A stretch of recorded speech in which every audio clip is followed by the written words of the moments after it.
Значи, конкретните барања веќе колегите влегува во влада да ги достават. Имаме 5 точки. Законот изгласан, значи, на владина седница или на парламентарно мнозинство не знаеме.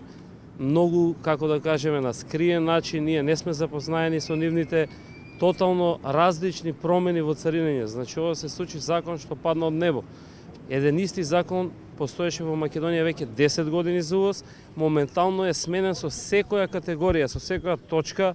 Сите овие луѓе овде изразиле незадоволство зашто не е само мала некоја ставка смената. Сите општи ставки се покачени и на Евро 5 и на Евро 6 возилата, кај што еколошката, нели, овие еколошки здруженија бараме почисто Скопје.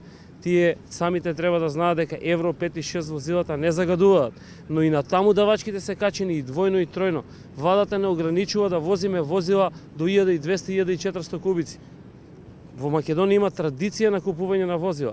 Не можеме ние сега на купувачите да им кажеме денеска купував Голф 2.0, не можете да и веќе да возиш, ќе возите 1.0 на плин.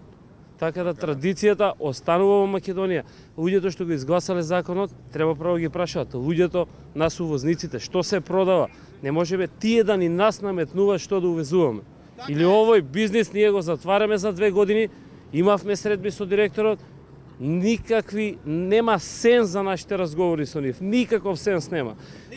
Објаснивме сите наши проблеми, им ги кажавме, тие се категорични, 2022 овие давачки кај поскапеа по 50-100% ги качат на 200%. Тие ги кажуваат 2% дека поскапеле царините.